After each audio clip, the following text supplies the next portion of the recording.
Hey everybody, it's Annette. I wanted to touch base with you. It is Wednesday, November the 12th. Last night, um, November the 11th, at about 10 o'clock, we got the aurora, the northern lights here in the south. It happened again last year, it had happened. And that'll be another story I have to tell you about the northern lights and my passion for them. I am fighting off a little bit of a cold, and I'm also keeping one ear and one eye open because they're supposed to make an appearance again tonight. If you've never seen them, do what you have to do to find them. Go to Alaska, go to Iceland, go somewhere. You're never going to experience anything quite like this. So, what I thought I'd talk about tonight, now that I've got that out of the way and a little cold going on, bear with me on that, is getting out of our comfort zones. We like to be comfortable, we like to be secure and safe, but at what point, if we stay in that moment, in that environment, do we miss out on things? And I'm going to tell you my story. So, by nature, even though I'm a social butterfly, I love talking to people.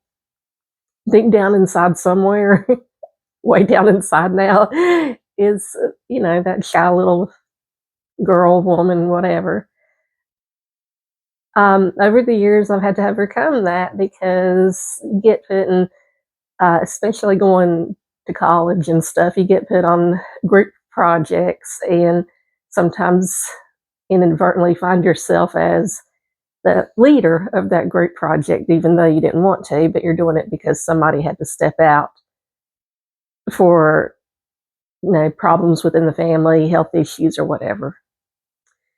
But getting used to that and kind of talking to people, I still am socially awkward sometimes. But my story is this didn't happen when I was 10. I'm going to give you some background. Okay.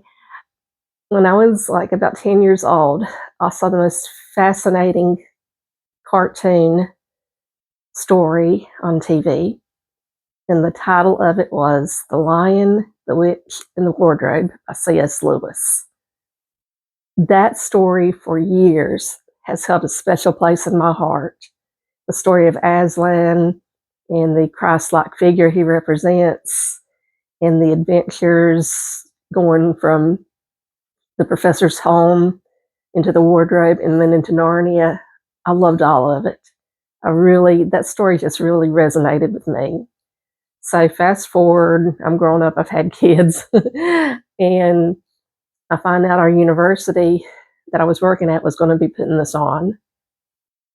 And I'm like, not one to get up in front of a lot of people, not one who can really act, but I'm like, I am going to be a part of this some way, somehow.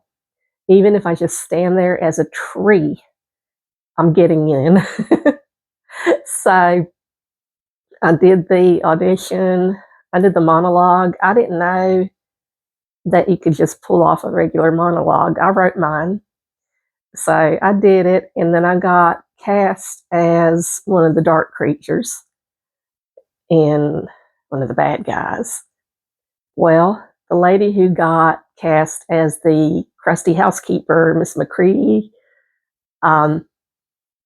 she had to drop out for whatever reason. Next thing I know, I'm in this big role. I got that role.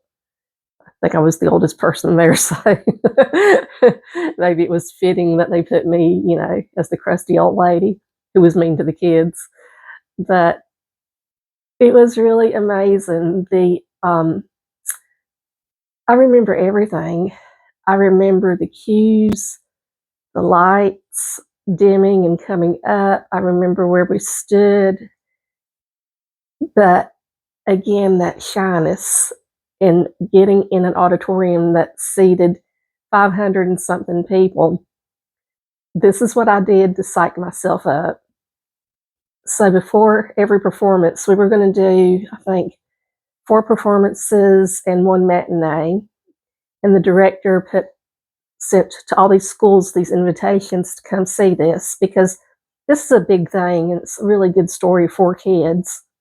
Well, we ended up having such a positive response. We ended up doing 9 shows, a couple matinees in there too, but it was 9 total.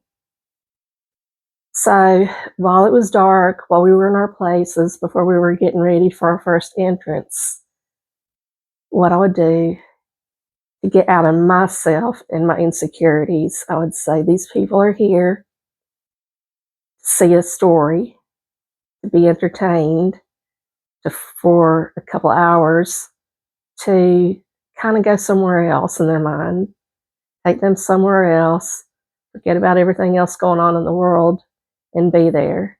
And you're going to make that happen, and you're going to do the best you can to make this a positive experience for people.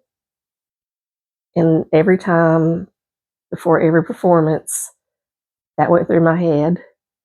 And I was able to go out there and not focus on 500 people, 500 sets of eyes looking at me. And they were looking at everybody, but of course, you're only thinking about yourself. That's what kind of got me out of my comfort zone into doing something where I was in front of a crowd of people, a big crowd of people, doing something I'd never done before. And I do not regret one moment of it. It's one of my best memories ever. So I say that to say this: if there's something that you really, really want to do that is in your physical capability to do it, and the schedule and location is right for it, don't let it stop you. Do it.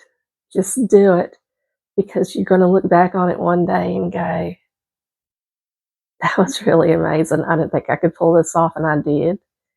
So whatever your goal is, whatever comfort zone you want to get out of, it'll be okay, and it will be awesome. So that's what I wanted to share with you tonight. I was the mean lady on there. I had a great director.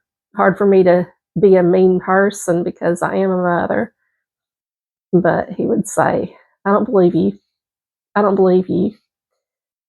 While we were rehearsing, he was trying to direct me on how to channel this annoyed woman, this woman who's annoyed with the kids, and I was able to finally do it. I just had to make myself wear a mean face and do it. But y'all, try it. Double dog dare you. It'll be so fun. Love y'all. Have a good night.